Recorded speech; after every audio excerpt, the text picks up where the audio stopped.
Thank you guys very much. Appreciate it for allowing me to be here, especially with talking with Doug and Eric, making time for during your week of fantastic instruction by Doug. Now it's kind of take a break from Doug for a minute. Now you can listen to me for a little bit. You'll probably listen to Doug all week, different voice. So what I want to do today is really present my latest book and get some dialogue around knowledge management, the practice of knowledge management, maybe some of the things that you guys have ran into that, that book may touch as well. So I'm going to talk a little bit about what the book is going to focus on. Because, one of the things I looked at when I did this book was I examined my experience in knowledge management, which is around 20 years. And from doing research and actually working with companies and implementing strategies and systems, there's some things that really jumped out to me that would resonate with someone either coming into knowledge management for the first time or as a reference to help that person or company evolve their knowledge management practice. So the overview really speaks to the practices, principles, and procedures, and also systems used in knowledge management. And this expansion has really brought about a lot of focus in the knowledge management space, where you hear about cognitive computing, hear about big data, things like that. Knowledge management plays a key role in making sure those technologies and principles and processes actually work. So the book speaks about knowledge sharing, knowledge transfer. These are some things that Doug, pretty sure, has talked about in the class. Communities of practice, those areas where we can facilitate a knowledge sharing environment, but that's also an application that's on the system or on the environment where you can interact with people. Contact center, knowledge repositories. Is anyone working with contact centers or customer service centers? That is one of the largest growing areas of knowledge management because that's easily touched. Right? That's the one place that you can look for making an impact. Because everybody has experience where you call an organization and you need customer service and you stay a long time on the phone, the person is reading from a script, you don't have consistent answers. You're like, okay, what's the world is going on? Knowledge management and customer service realm allows that consistent answer for a particular scenario or question. And a lot of companies are pushing that service out to the customer, call it self-help. Anytime you have FAQs or a help center on the site, they're pushing that capability out so you can get your questions answered without making a call. The more they can do that, the better off they are, because it costs more for a representative to pick up that phone and talk to you. Also, you may see these chat options on a lot of companies' sites, so you can chat with representatives. I had experience working with Dell as a customer. I had an issue with an order for a laptop. And I thought the cool thing was I got the chance to interact with that person in the chat, but they also saved the chat and emailed it to me. So later on, I had problems, and I went right to the chat. The representative said this, I said that, they said this. Oh, okay, well, they, of course, had another backup plan, too. Well, that representative wasn't versed enough in your product to understand and give you the right answers. Well, hey, I only go by what the companies told me. So that is very important. Those are things that are coming out, and more companies are using it. Expertise locators. Anybody hear about expertise locators? Tools like Citrion for SharePoint allows you to build a profile of an individual. And in that profile, you will include projects they worked on, their experience, expertise in certain areas, and that is a searchable object. When you're looking to assemble a team, looking for certain expertise, you can search and pull up all the individuals with that expertise. One of the areas where it's being used quite often is in law firms. I'm up here primarily because I'm speaking at the International Bar Association. I'm on the Law Firm Management Committee specializing in KM and IT. And expertise locators are great for law firms because they are able to bring in the expertise to address a client situation. If you need litigation on a divorce, you don't want somebody to come in there that has experience with mergers and acquisitions. Okay, what does that have to do with your situation? So it's tailoring that expertise to that particular situation. So the book also talks about that. Again, knowledge repositories and libraries are key areas where you capture knowledge that can be used across the organization. One of the issues in KM is also capturing what you know. That's one of the chapters in the book speak about KM and human and talent management. I call it, I have a process that I call it from onboarding to exit interview. Capturing that person's knowledge from the day they walk in to the day they leave. Because what happens many times? You win the lottery, or you get another job, or maybe you get promoted. Your job is now being transferred, that knowledge should be transferred to the next individual taking your place. You usually have what, a week, 2 weeks to do that? No one can possibly capture everything you knew in that job in 2 weeks. So it's that sort of thing that we look at and capturing and putting it into a repository so it could be accessed later. Another aspect that I touch upon in the book is social media. Now, social media is not only, the Facebook, the Twitter, everything out there and for everybody to touch, but social media and social media applications and capabilities are finding themselves into organizations. And so companies were, for years, afraid to kind of bring that in, didn't know, does that really any business value for that? But they're finding that now with the millennials and how the younger generation are working, they want to bring more and more of those capabilities inside the organization and have, an environment where the new type of worker is able to communicate and they're comfortable communicating.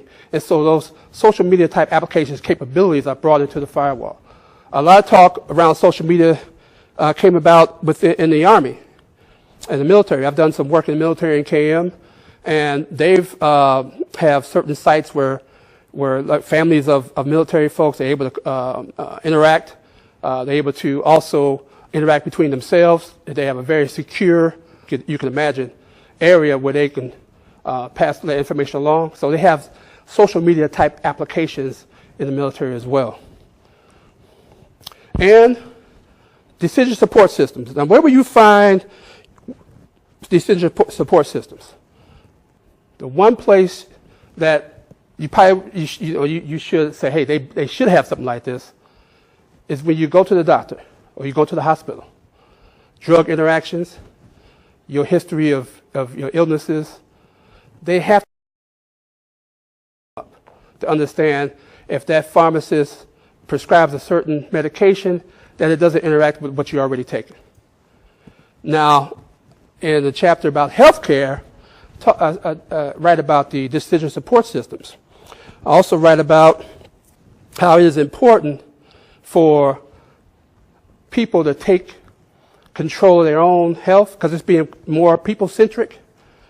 And so the doctors, when you walk into a doctor's office, you should notice they're capturing your information at the time of entry. If it's an iPad or you talk to the reception area, they type on a computer or laptop. You go into the doctor's office. You may sit there. He may see you for 5 minutes, but he's typing in stuff. He's sending you a big bill, but he's only typing you stuff. So he's capturing that information right there electronically. What you guys might not know is that in 2010, President Obama passed this legislation. In his administration and Congress got together and passed this law for all their data electronically. Now, you may not think a whole lot of that, but that is really a key to decision support systems working the right way, because they have to capture all the stuff, all your background, every medical thing that you've experienced. The other thing that has done is created this phenomenon called big data, within the medical practice. So you have, we'll touch upon it a little bit later, we have companies like IBM Watson that are looking at that those volumes and volumes of data. It's both unstructured and structured data, right? Those data you find in databases is more structured. The unstructured data is those reports, those MRIs, all those things that the doctors look at. Now, all in this huge repository that now is available for researchers to tap into. Decision support systems play a key role right there. A little more of the overview. I looked at KM from a strategic and a tactical perspective. We want to leverage KM to improve performance because I know Doug has talked about this. If he hasn't, I know he will. Is that when you do a KM strategy, your leadership is looking at specific things of what's in it for us. What are we going to get out of this strategy? What are we going to get out of KM? One of the things is improving performance. If you can point out ways you can improve performance, it's more likely that application or that initiative is going to get some funding. Attract and retain customers. This happens a lot in the insurance industry. Also, where my book touches is insurance, and it's like this in I could say most of them, if not all companies. Less costly to retain a customer than to get a new one. So they're always working at retaining customers, but they also on the back end they have to know that they need to know how to attract customers too. So manage human capital. I talked a minute ago about coming into an organization from onboarding to exit interviewing. Management is another piece. Organization's competitive edge. Now, corporations, educational institutions, military, government, everyone's looking at how do I, or my organization, not only retains our competitive edge, but improves it. KM is a key to that. Why? Because a lot of companies are understanding that you in this room, as consultants, employees, are the backbone of that organization, are the knowledge that organization counts on every day. And so KM has to play a role in making sure you keep that competitive advantage. One of the also areas that I presented at the International Bar Association, within mergers and acquisitions, there's value placed on knowledge. And I actually presented them a formula how you would actually evaluate that knowledge within your organization. So they're looking more into that, because as knowledge and knowledge management becomes more entrenched in organizations, you're looking at financial institutions trying to evaluate knowledge. Can you put a dollar sign, a dollar value on that knowledge that we have versus our competitors? So they're looking at things like that. The other aspect is of this book, you can really look at it. I cover several industries, but I cover some other, what I call, principles. So the industries of social media, talked about that, research institutions, human resources and talent management. Of course, I have the chapter numbers too, just in case you feel inclined to buy the book and go right to the chapter and look it up. KM in healthcare, all right, financial services, insurance, the legal profession, and of course, the military. Those happen to be all areas that I've worked at. Every area that I present in this book are areas that I've actually had experience with. A lot of the information that I wanted to present, I touched on in various aspects, working for different companies as a consultant, but I've also contacted other people within those organizations and disciplines to get, a more validate not only what I was presenting, but to get a more in-depth look at what they're doing. So to kind of expand the knowledge of the book. Now, specialty topics. Now, this is key. If your organization is looking at KM for the first time, building a case for knowledge management. Talk about that in chapter 2. Why? I talked to you back before. If I'm going to improve the performance of the company, that is a good opportunity, a good case that you can put together for knowledge management. Other specialty topics is utilizing search in KM. Now, how many people realize that's how important search is? Okay, I did some work at the Pentagon years ago. And one of the general 2-star came up to me. He said, Tony, if you can enable my system to find that briefing when I look for it, then you worth, he said some other colorful words, but, you're worth the money we paid you, basically. And so I looked at what they were doing. It's a SharePoint application. They store a lot of information. I did a few improvements, talked to the search folks, blah, blah, blah. Now he's able to find his briefing. I took care of that the first month. I'm like, okay, I got to make sure that he knows I'm supporting him. And so when I took care of that, he was able to find his briefings to brief the rest of his command. He said, Tony, this is fantastic.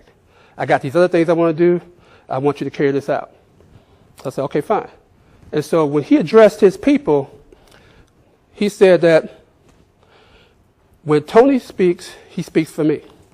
Now that carried a lot of weight when the general tells his people that. Now I can't get that same respect working for an organization. Even though I may work with the VP or director, I never had that type of that blessing from on high. I said, well, when Tony says something, he speaks for me. And that carried a lot of weight, but also a lot of pressure to make sure that the strategies we put in place work for him and his command. Okay. Now, KM in emergency and disaster preparedness. Some of this may seem a little on the edge or off the beaten path, but how many times have you guys listened to commercials about being prepared in an emergency? What place in the house do you go? Knowing where your loved ones are at. All these sort of things. A lot of times when you see an emergency vehicle, they're already communicating with the scene, getting that knowledge. So when they get there, they go right to work. They know who's hurt. They know what the problem is. They know where the nearest hospital is. All those things are happening very quickly. And it's communicated very quickly. And we talked about in the book, the KM and emergency and preparedness. I had an advantage doing this. My brother-in-law is a fire chief, one of a fire chief in Chicago. And so I sat down with him. I said, "Wait, look, I know it's important here. Walk me through the process. What happens?" And it was very interesting. And that gave me so much more, not only respect, but awareness to make sure if I see a emergency vehicle, pull to the side. Because that could be your loved one that they rush into to save, and every second counts. So that's a huge potential for knowledge management. KM emergence acquisitions. I've just talked a minute about that, and how KM is being evaluated in a merger and acquisition mode. Now this is a pretty good chapter. Knowledge management education. You are now experiencing part of the chapter, because you're in the Knowledge Management Institute's certification class. In the chapter, I speak about KMI. I speak about other institutions that have programs that teach knowledge management, what they talk about, and they focus. I did work with, it was around 2011, where they had a management education forum, knowledge management education forum, which Doug is a part of. And he talked about putting together standards for KM education. And so in the book, I referenced a lot of those things and what had transpired at the end of that consortium, that group and their decision. So I think that's a good chapter if you're looking for more education around KM. So knowledge management, big data. Now, there's a story here about this chapter. I originally was going to write it. Then I said, it's too much. I took it out. So when I was putting the book together, getting ready to package it up for the publisher, I was in conversations with him. He said, you know, Tony, what would be a good chapter is KM and big data. I said, really? He said, well, how long do you think it would take for you to write a chapter in KM and big data? I'm like, I took it out because it's like, you know, it's a lot going on there. So I said, well, it'll take me a couple of months. So I put it back in the book.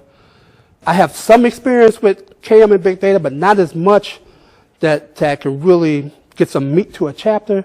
But I started to talk to other people, and actually some of the work I started to do later on helped me, because I almost saved that chapter almost last, because I started to do more work in the big data area. I also have a connection with the IBM Watson. I have an IBM Watson representative that I talk to, and then I've actually started my company doing some research in cancer and how KM can leverage big data to identify knowledge within cancer domain. And so I partnered with the University of Chicago. I have an oncologist we work with there, and we studying patterns of knowledge, specifically in cancer, in big data. So that gave me a lot more stuff to bring to the table in that chapter. So even though I tossed it, and then, you know, because I didn't feel comfortable enough to write details, when the publisher brought it back, that's when I said, okay, let me do this. I actually put the proposal together, and it was approved by the publisher in 2012. I finished the book. Well, I started the book in June of 2012. I finished it in November of 2015.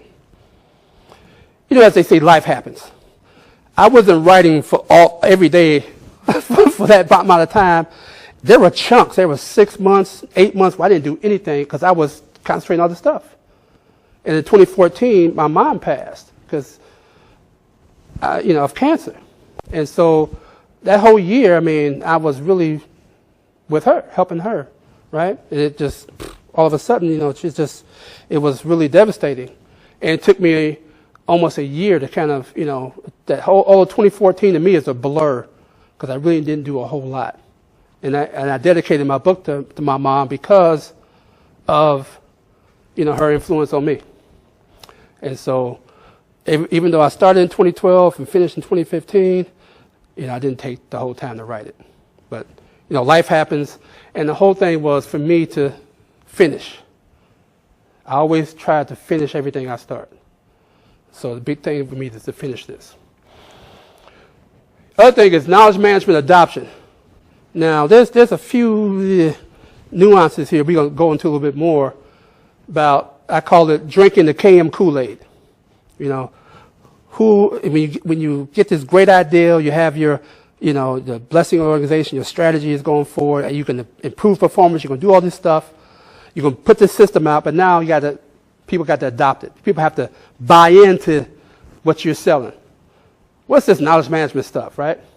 I got to do knowledge management today. It shouldn't be another checkbox in your daily work. It should be ingrained in your cultural DNA of your organization about how you work and how you interact. And so if you can pull that off, you can definitely increase the adoption opportunities. Well, I hate to say it, but projects do fail. And so instead of walking away, KM is bad, you know, get that out of here, right? Learn from those mistakes and say, what did we do wrong? There are certain things that just jump out that is a total deal breaker. The one thing that you must have is your senior leadership blessing and support. They have to support it. It's like if the leadership's not supporting it, folks down doing the tactical work, the real the folks getting things done, are not going to be bothered with it. You got to at least have that to even start. Okay.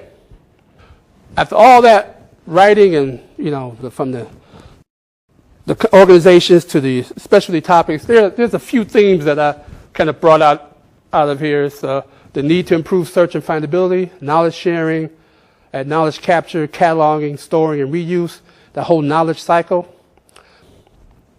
Doug started this for me years ago with this knowledge cycle. I believe he may have talked to you guys about this already. Capture, catalogs, store, reuse, and learn. It's this whole cycle with knowledge. And try to implement that within an organization. And that is one thing that organizations are looking at.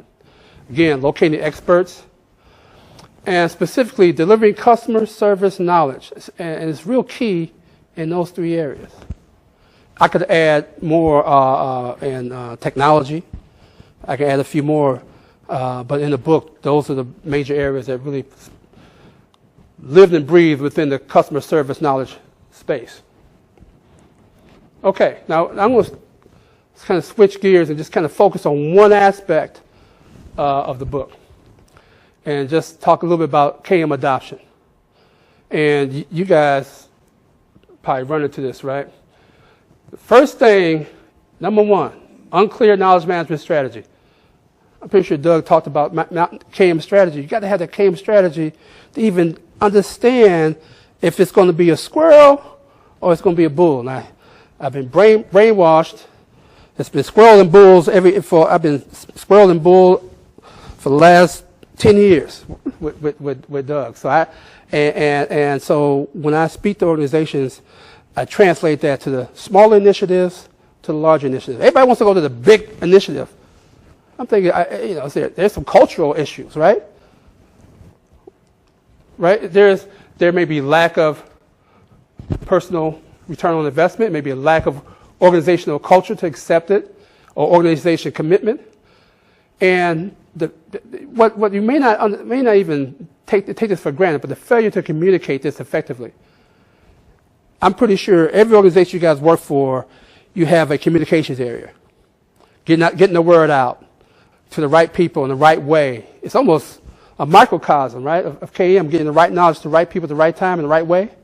One of those things is it's that communication of what you're trying to do with this knowledge management thing you have. The other piece is poor maturity of the tool or system or application.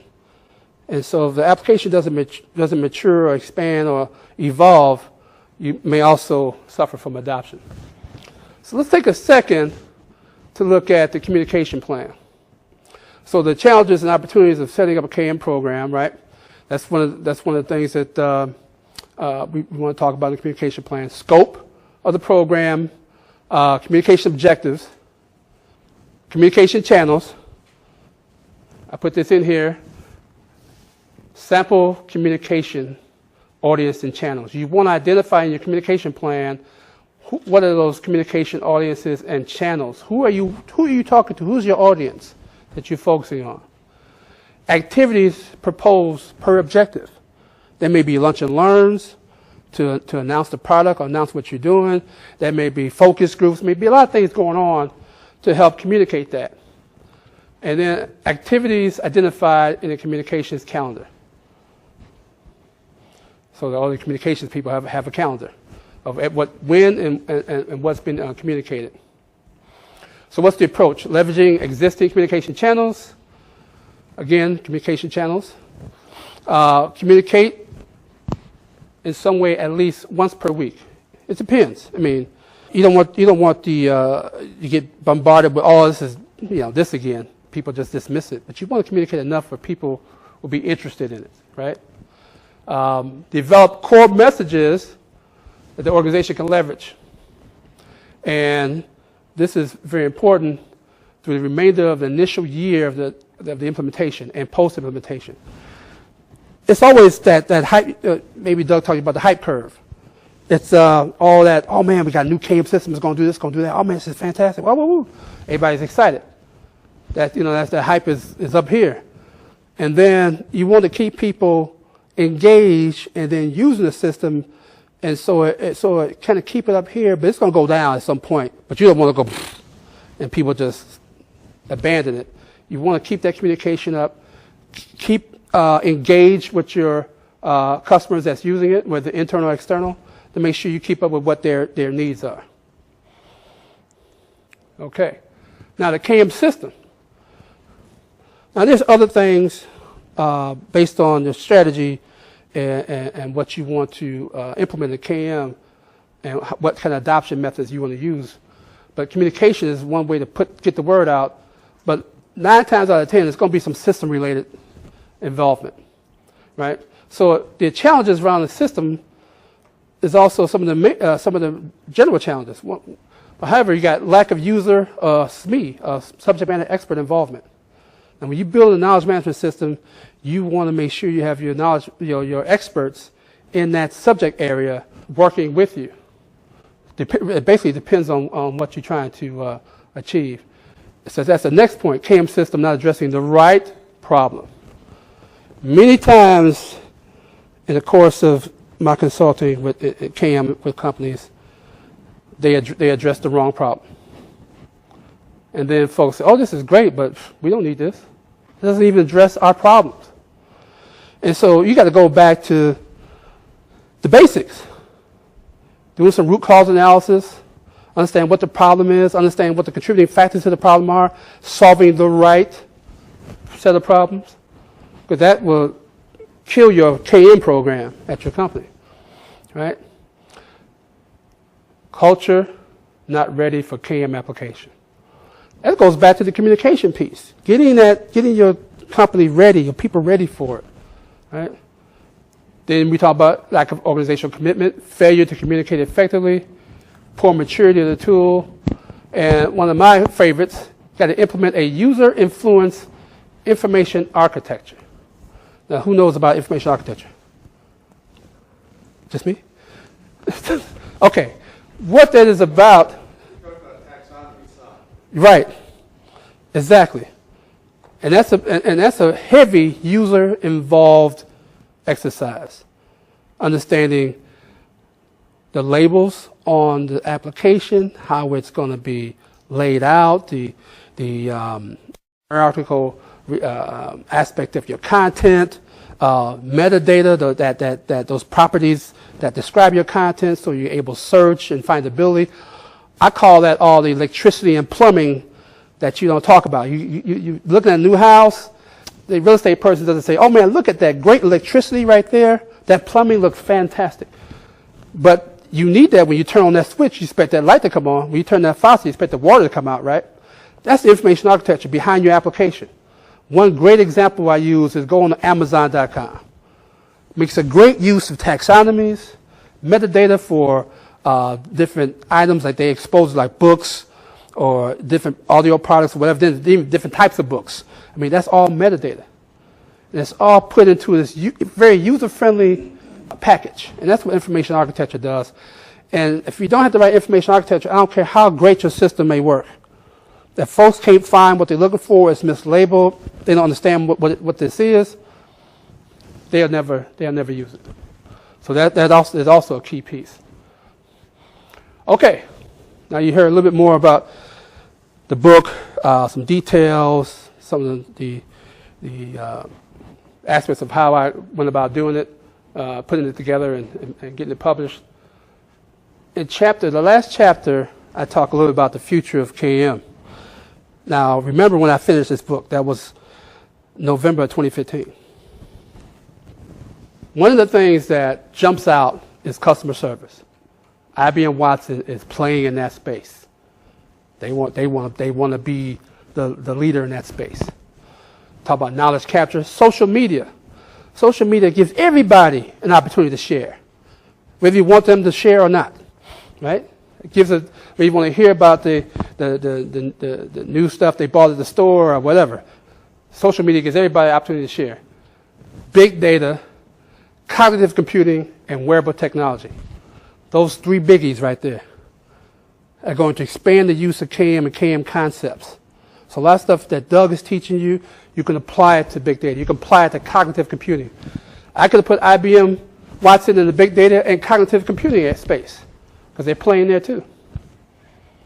So this is where KM is going, and I see it. I've done some research in some of the other research institutions looking at KM are talking about some of the same things, but this is where I feel it's going, and you know, time will tell, right? One of the things we've done is, and it came out of the aspect of, I try to move folks to Doug's certification because it gets you the knowledge you need to start day one being productive, right? He's not going to teach you something that's going to sit on the shelf and, oh, I learned some knowledge management today. I mean, let's learn something else. No, it's things that you can immediately put into effect at your organizations. The one thing that I found in any educational arena, where the certification, where it's a full-blown master's program, is that you need mentoring. If you're new to KM, you're going to need mentoring. I don't care how many classes you take, unless you got that hologram of Doug on your shoulder telling you what you need to do. This environment that my organization put together is a mentoring environment for those who are either practicing KM or new to KM. Where we provide our templates, how-tos, PowerPoints. We have a environment where so a secured communication environment where you can communicate with myself as one of the experts, and I have other team experts that you can talk to if you have issues. I mean, we are dedicated to making sure that, well, I know it's kind of a lofty goal, but we want to be on the forefront of making sure that what you've learned here is evolved and put into practice. And many organizations I've worked with, somehow, some way, that KM became a bad word. I'm trying to have KM be this solid discipline. And I keep hearing about, oh, well, we can't call it knowledge management because it's too hard. And so I had a colleague of mine, Professor Annie Green from George Washington. I was at a conference, and someone said that.